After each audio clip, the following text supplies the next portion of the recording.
Hallo?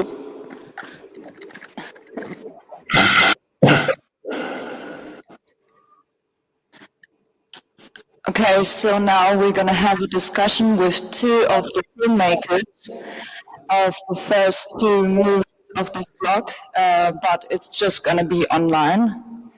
Can you hear me? Carmina? And Bruno? Sì. Hi. Hi. Good evening, everyone. Yeah, I would like you to quickly introduce yourself, maybe with a brief sentences. Carmina? Yeah. Well, good evening, everyone. It's a pleasure to be here, part of the festival, even though we are quite at a distance right now. I am Catalan, from Barcelona. I usually work as a journalist, and I try to have an anthropological approach to all my jobs.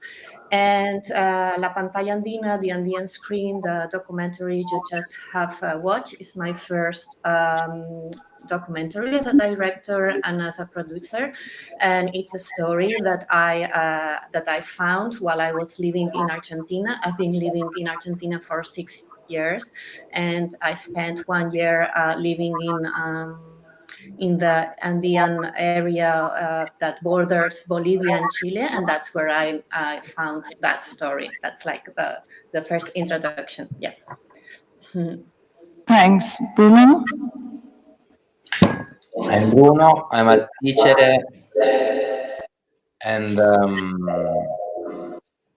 I hear the echoes.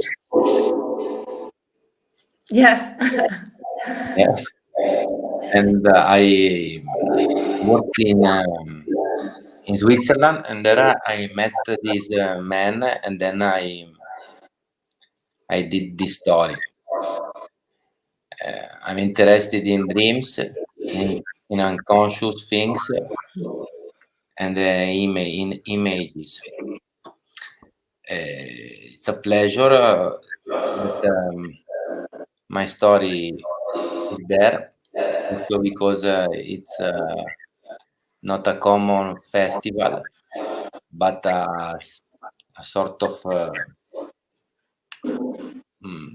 more specific meeting, as I always liked to study anthropology and ethnography, but I never started. I just signed to the university, but never kept on the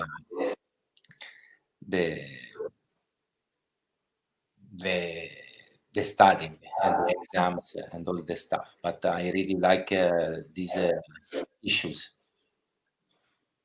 So thank you for the public, for the patience that they might have to watch this kind of films. All right, I would like you both to get into a discussion, if that is possible, and which was really important, I think, to this panel, and which was the name of this selection of films, is on media. And I think it was amazing to see those different dimensions of media portrayed. And for example, the first movie of Carmina, it was like a love letter to cinema, basically, and all these dimensions kind of interlinked. Also with the last one, of course, but maybe we would focus on you because we don't have a lot of time. And yeah, with Bruno, there was a lot of symbolic meaning behind everything because, of course, we don't know how they describe certain things, what kind of symbolic meaning, actually makes sense to them. And it was really exciting to see every answer, for example, of Auntie, and however she defined that, and to see how, for example, someone listens to the radio while you were watching them moderating it. How did you do that, by the way? That while the radio show was broadcasted, you filmed someone listening to it. Me? Yes. No. The radio was not true. The radio was true. The open mic was true, and the interpreter was true, but they were not combined. There was a open mic radio station with the DJ, and the interpreter was working at home. She works at home, close to the radio station, but she receives the her clients in her room. And then she makes the interpretation. It was something. It went out from a suggestion me. I asked some friends there and to the DJ to if it was possible during the open mic to have to ask the people to tell their dreams, and they suggested me that they could have also found an interpreter. So, but it was a success because it lasts 5 or 6 days. We made for 2 hours. I have 10 hours or more or less of recording of other dreams, and I selected the best to tell the story. Not the best, but the one that fits and tells a story. In this case, was a story that talks about the violence, inner violence, invisible violence. I want to warn you, your internet connection is a little bit bad and it's really hard to properly understand you, so please No. Have mercy with us with that, and let's try to keep this a little bit shorter so you can get into a conversation about your ways of movie making, because maybe you do even have a question towards each other. Carmina, you can go because I have a bad connection, so maybe. You still got okay, but you want me to ask something to Bruno, or you want me to answer your first question about the role of cinema in the documentary and the role of media in the Andean screen, or yes, it would be amazing if you could connect that to a question to Bruno. Whoa. Okay. Well, yeah. What I want to emphasize in my case is that cinema, it was an element that appeared in the story, and that it really worked to have it like as a common thread in the story. But when I moved to that area of Argentina, to the Andean area and province of Jujuy, I was willing to research on deeper issues, such as women working in a very adverse conditions, such as the right of education in really high altitude communities, and how the Andean communities relate to the land and connect with the earth. But then this mobile cinema team appeared in my life, in my daily days, in my daily life, and I started joining their labor and their trips across the province, because they don't walk to the schools, but they normally bring cinema in a van, in a vehicle. And after traveling with them for 6 months, they told me about these high altitude valleys that have really isolated schools where mountain roads don't even reach those places, and that's why they decided to bring cinema on foot, and it's kind of everything tied. And I thought that working with the element of cinema could help any audience, not only the local audience, but any audience in the world to connect with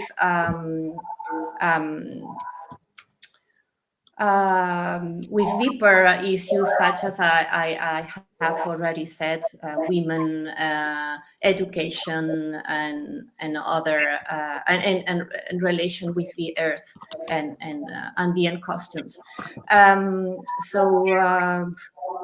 I think that yes, of course, it's a letter love to cinema, the Andean screen, but it's something that I really think it works to go into a deeper reflection and into a deeper meaning. And I think that this also is the role of media, right, Bruno? I mean, when we portray any kind of media, radio, cinema, or whatever kind of communication, I think that all kind of media are related to deeper issues and deeper reflections. Thank you. Yeah. Don't feel pressure to ask a question, because we still have an audience here that wants to ask questions, I'm sure. Yes. Is there a mic? Yes. There's a question in the audience for you.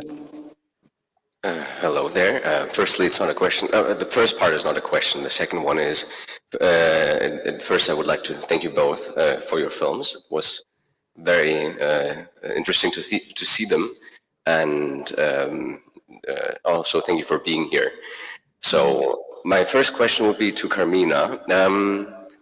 Now that you have finished this film, have the children seen it? And if so, what was their reaction? Because in the end of this film, I was very delighted to see them seeing films and just enjoying what we're enjoying here, just watching moving pictures. So that's my first question, and my second one would be to Bruno. I had a very fun time watching it, because in a way, well, we all have weird dreams and ask ourselves, well, what was it and how is it and what do I do with it? Has your perceptions of dreams changed, and if so, how? I mean, you have heard, I guess, many strange stories about dreams and how they are interpreted. So yeah, those would be my two questions to you. Okay, I really love this question, and because to me, the documentary will not end until the children watch the movie. Actually, yes. So the project is not complete until the community and the children can watch this movie, in my opinion. Yes, it was planned to bring the movie to the school again and to Argentina, so that they can. It was. At the beginning, we were planning to premiere the documentary in Argentina, of course, in that area of Jujuy. But then a pandemic started, and I moved back to my home country, and I was doing all the post-production process of the documentary in Barcelona, and it was really, really complicated to go back to that, not only Argentina, but that specific school. The journey to reach the school is very, very, very hard to prepare, and educational permissions from the ministry are quite tough to get, and the pandemic didn't help. So we decided to start premiering the movie in Europe, but first I spoke with the main characters about it, so that they were comfortable with that situation, and that they agreed that the movie was starting traveling in Europe before arriving to Argentina. But we are already working to bring the movie to the kids by the last trimester of the year. So hopefully very soon they will be able to watch it. They are really expecting it. And as I said, I think the project will complete when this happens. Another media dimension. Bruno, what do you want to say about the perception of dreams? What changed?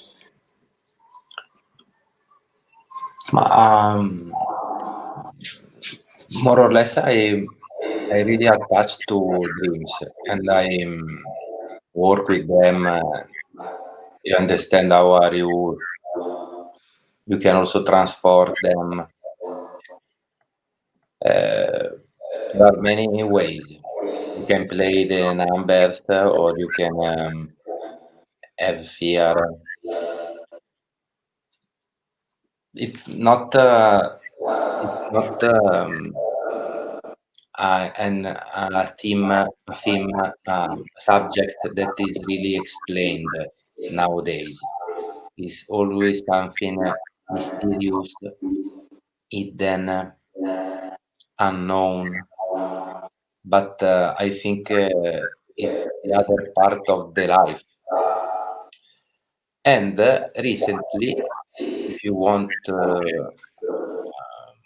I get in touch because I'm about to make another video about dreams, but not here in Italy. Dreams and psychotherapy, psychiatric.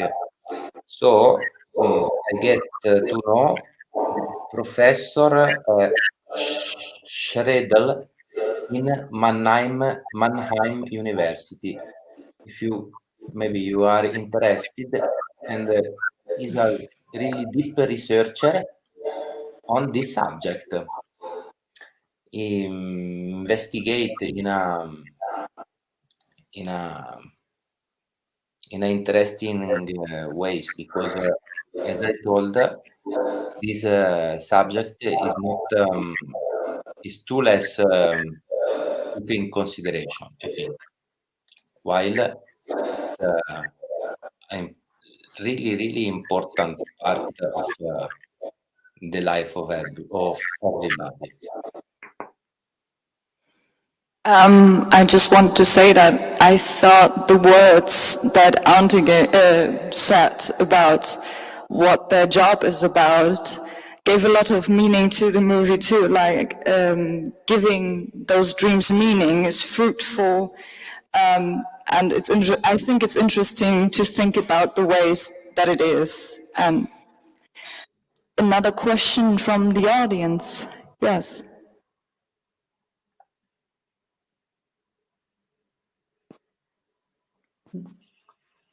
Hello, thank you very much for your films. We really enjoy here watching them.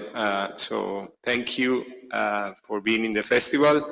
And my question is for Carmina. I really like the way you portrayed that trip. And I wanted to know, you said that this is your first film, but for me, it seems very well produced.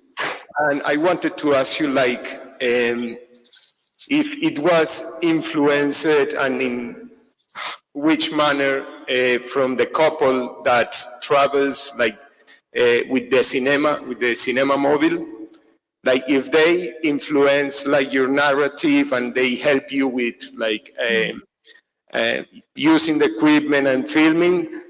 And the second question is like, how was the trip physically for you? Because we all know that in that altitude is difficult to breathe. And so how was it for you filming? So you were working and then like working with them. Thank you very much. Thank you. Well, the first question.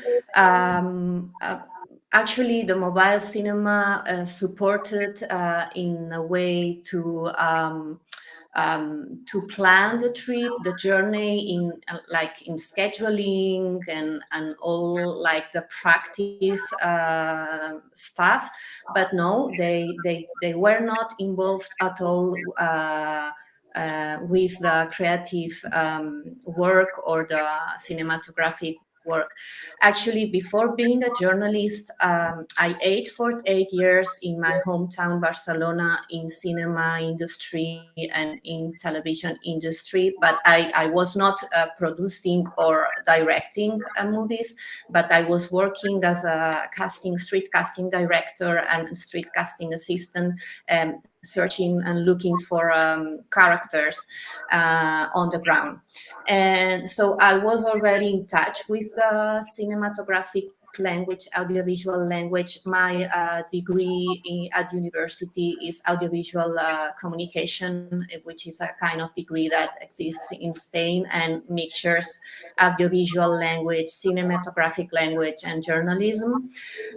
So I was really in touch with language, the cinematographic language, but also I really made an effort to create a very small team, but a very professional team with a cinematographer and 2 cameramen and 1 soundman. I really worked on having very creative people and a very technical, a great technical team, so that we could make a very a very nice piece. It was very important to me not only to portray a reality, but also to work with beauty. It was very important to me to work with beauty, because cinema is also beautiness, no? So I wanted to like express it that way. But it was all. Nina, but we're at the end of our time, so if you could quickly come to Yes. maybe Bruno wants to add something, and then we gotta finish our discussion. It's okay. Good night. Are you still able to do one question quickly? Yeah.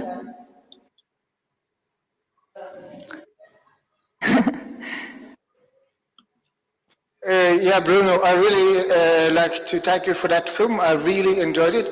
I've been working in West Africa for like more than 20 years. I also had a film about a radio station at last Göttingen Festival. These ideas about rêve or dreams and aventure, these 2 concepts are really key in the minds of very many young Africans today. So I really think you capture something really essential with popular culture or people's mindset, I would say, in West Africa. So my question to you is, does this film have exist in a French version with French subtitles? Because I'm teaching visual anthropology at several West African universities, and I really would like to screen it there. Yeah, I have some these subtitles too. Yeah, I can send to you. I have a subtitulation like this, so you can send me a mail, and I will send it to you. Okay, thank you. You can meet in the hallway. Yeah. Bruno_Rocchi Just kidding. @hotmail.it. Okay, thank you very much for being here, not really, but being here with your film, and it was really enjoyable, so thank you very much. Yeah. Thank you. Thank you to you. Gute Nacht. Tschüss.